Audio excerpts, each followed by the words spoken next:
یا وارث یا وارث یا وارث المدد۔ واقعات سرکار وارث پاک، وارث العرش پنجتن پاک حضور سرکار وارث پاک ان نادر الوجود ہستیوں میں سے ایک ہیں جن کے اوصاف عشق و فقر ہیں۔ ایسے انیکوں واقعات ہیں جن کو کرامت نہ کہہ کر آپ کے کرشمے کہے جا سکتے ہیں۔ جو بھی تشنگان تصدیق اور معرفت آپ کے حضور میں حاضر خدمت ہوتے تھے، ان کو صرف الفاظوں سے ہی مطمئن نہیں کرتے تھے بلکہ مشاہدہ کرا دیا کرتے تھے۔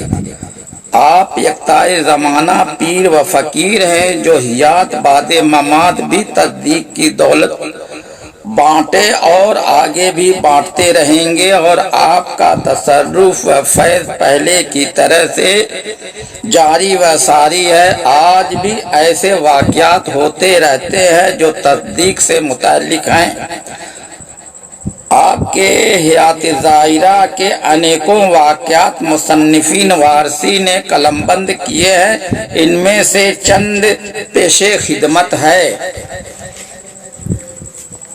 واقعہ نمبر 1، آپ کے بچپنے کا واقعہ یہ ہے کہ دیواں شریف میں شاہ ولایت شاہ کے آستانے پر ایک درویش کو دیکھا کہ آنکھیں بند کیے ہوئے تصور میں مشغول ہیں۔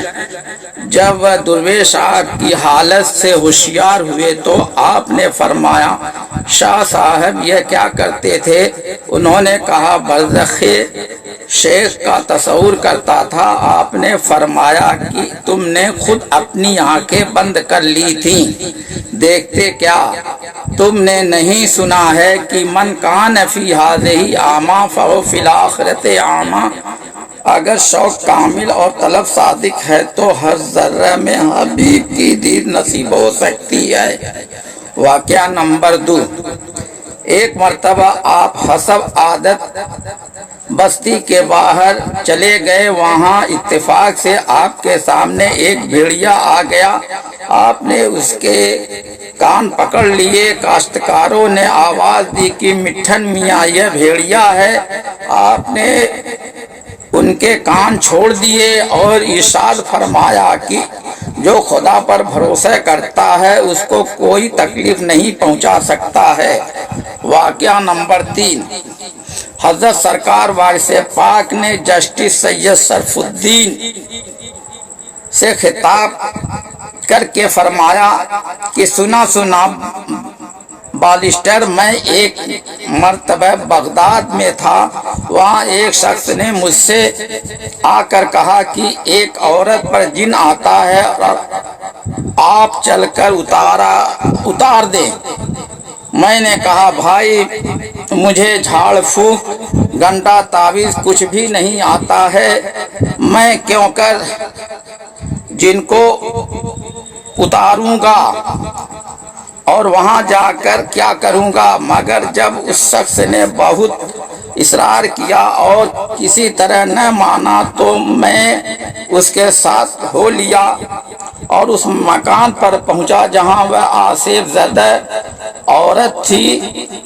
تو اس وقت جن اس عورت پر مسلط تھا۔ میں نے جن سے پوچھا، تم اس عورت پر کیوں آتے ہو؟ اس نے کہا، میں اس پر عاشق ہوں۔ میں نے کہا، سچے عاشق ہو یا جھوٹے؟ جن نے کہا، میں اس کا سچا عاشق ہوں۔ میں نے کہا، جانتے ہو کہ سچے عاشق کی تعریف کیا ہے؟ سچا عاشق اس کو کہتے ہیں جو معشوق کی رضا جوئی کرے اور سرے منہ اس کی مرضی کے خلاف نہ کرے۔ اور تم جس کو اپنی معشوق کہتے ہو اس کی مرضی کے خلاف کرتے ہو۔ اس کی خوشی اسی میں ہے کہ تم اس پر مسلط نہ ہوا کرو اور اس سے اس کو تکلیف ہوتی ہے۔ جن نے کہا کہ اچھا، میں آج سے یہاں نہ آیا کروں گا۔ واقعہ نمبر 4، مولانا عبد الرحیم صاحب جو دہریہ مشہور تھے، ان کا واقعہ ہے کہ حضور انور کے زمانے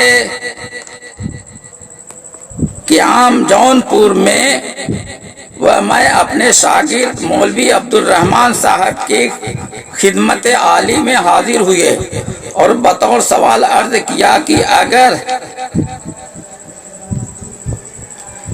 ابلیس نے غیر خدا کا سجدہ سے انکار کیا تو کیا قصور کیا؟ بجائے موحد ہونے کو اس کو شیطان اور ملعون کیوں کہتے ہیں؟ حضور انور نے جواب میں ارشاد فرمایا کہ مولوی صاحب، موحدین شیطان و رحمان میں فرق نہیں کرتے اور عشاق شیطان کو برا نہیں کہتے، بلکہ واقع ابلیس خاص قسم کا ایک سبق ہے۔ لیکن شریعت کی روح سے ابلیس نے یہ غلطی ضرور کی کہ آدم کو غیر سمجھا، خلق آدم علی صورت ہی کا خیال نہ کیا۔ واقعہ نمبر 5، ایک مرتبہ حضور انور علی گڑھ میں قیام پذیر تھے۔ سر سید صاحب کی جانب سے حضور انور کی خدمت میں یہ پیام عرض کیا گیا کہ حضور سے تقلیہ میں ملنا چاہتے ہیں۔ حضور انور نے منظور فرمایا اور کچھ رات گزرنے پر جو وقت حضور انور کے بعد تام استحارت فرمانے کا تھا، اس وقت سید صاحب آئے اور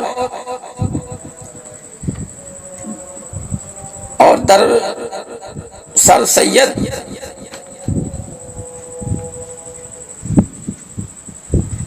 نے دروازہ کھٹکھٹایا۔ اندر سے خادم نے آواز دی کہ کون؟ سید صاحب نے جواب دیا کہ شیطان۔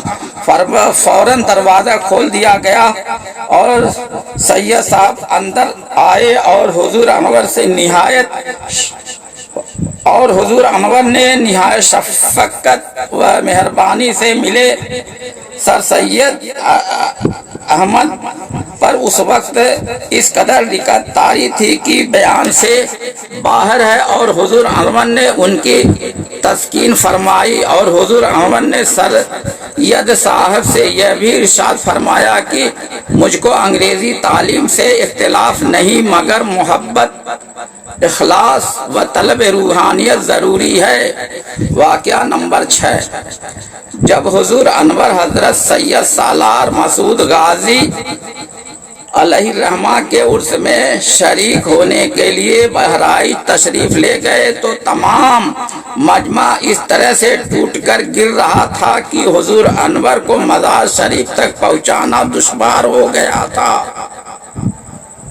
پولیس والوں نے بہت تدبیریں کی کہ حضور بآسانی مزار تک پہنچ جائیں، مگر کامیابی نہ ہوئی۔ بالآخر مزار شریف سے پچھم جانب جو مسجد ہے اس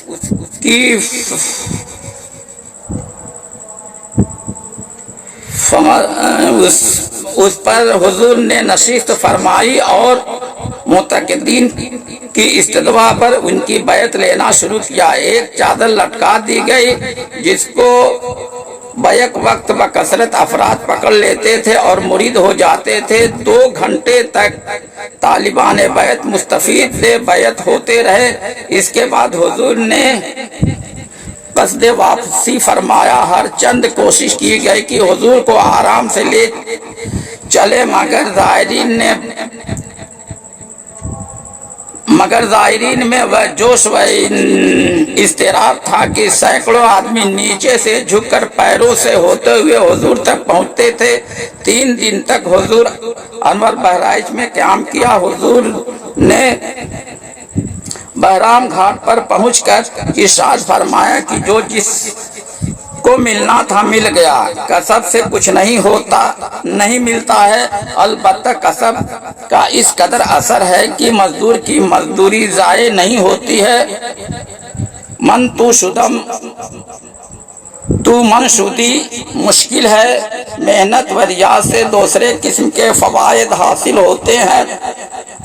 منتو شدم تو منشودی، یہ کام عشق کا ہے اور عشق پر کسی کا زور نہیں بلکہ عشق کا سب پر زور ہے، تمام عالم میں عشق کی نمود ہے۔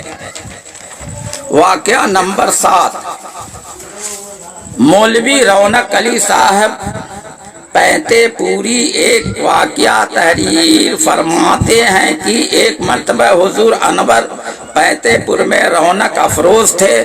آپ کے خدام، مریدین و فقراء خرقہ پوش ایک مقام پر بیٹھے ہوئے آپس میں گفتگو کر رہے تھے اور آپ کے محامد و محاسن اخلاق و صفات پر باہم اظہار خیال کر رہے تھے۔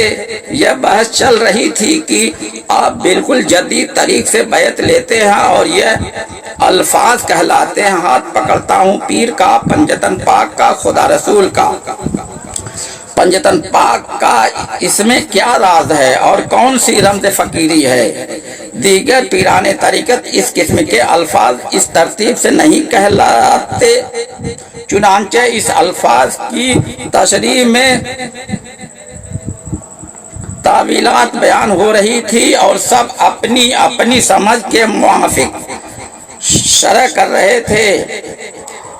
شاہ مقصود علی صاحب وارسی جو ایک مست و مدہوش بزرگ تھے، ایک گوشہ میں خاموش بیٹھے ہوئے تھے۔ جب بحث کو طول ہوا تو ان لوگوں نے کہا: حضرت آپ کیوں خاموش ہیں؟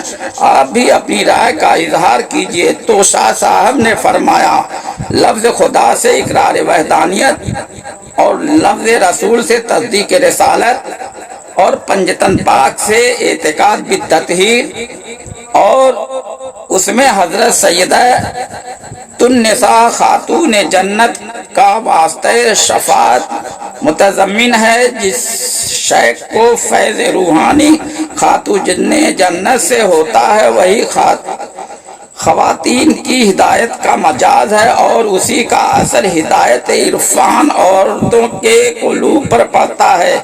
اس تقریر پر گفتگو کا خاتمہ ہو گیا۔ جب بارگاہ عالی میں سب حاضر ہوئے تو حضور انور نے بحالت کیف نہایت سرور کے لہجے میں فرمایا کہ ہم پنجتنی ہیں، ہم پنجتنی ہیں، مقصود سچ کہتا ہے۔ واقعہ نمبر 8، ایک مرتبہ کا واقعہ ہے کہ حضور انور پالکی صفی پور کی آبادی سے گزری تو وہاں چند نوجوان ہندو حضور کے بعض خدام سے جو پیچھے رہ گئے تھے کسی معمولی بات پر تکرار کرنے لگے اور یہاں تک گفتگو بڑھ گئی کہ لڑائی ہوئی اور فیضو شاہ صاحب کا سر زخمی ہو گیا۔ جب گدیا پہنچے وہاں کے خاص و عام نے فیضو شاہ صاحب کا زخم دیکھا تو سب کو اشتعال ہوا اور آمادہ ہو گئے کہ صفی پور کو تباہ و برباد کر دے،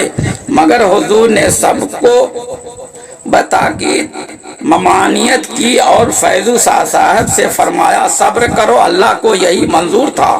اس عرصے سے صفی پور کے 2 عمر رسیدہ ہندو حاضر خدمت ہوئے اور اپنی پگڑی حضور کے قدموں پر رکھ دی اور ہاتھ جوڑ کر عرض کیا کہ بابا دیا کرو۔ لڑکوں نے تو کرم ناز کیا مگر اپنی کرپا سے معاف کر دو تو ان کا جنم اکارت نہ جائے۔ حضور نے فرمایا: انہوں نے ہمارا کوئی قصور نہیں کیا اور اگر کرتے یا ہم کو مار بھی ڈالتے تو بھی ہم معاف کر دیتے، کیونکہ ہمارے دادا نے اپنے قاتل کو پہلے شربت پلایا اور ہمارے مذہب کی یہ تعلیم ہے۔ والقاظمین الغیظ والعافین عن الناس واللہ یحب المحسنین۔ ہمارے نزدیک تو لڑائی تھی نہ جھگڑا بلکہ یار کی ادا و ناز کا کرشمہ تھا جو ہو گیا۔ اس میں نہ کسی کا قصور ہے نہ معافی کی ضرورت۔ اگر تمہاری یہی خوشی ہے تو اچھا، بیٹھو، معاف کیا۔ اور خادم کو حکم دیا کہ ان کو تہبند اور مٹھائی دے دو۔ دونوں نے ہاتھ جوڑ کر عرض کیا: مہاراج ہم کو چیلا بھی کر لو۔ آپ نے ان کو مرید کیا اور فرمایا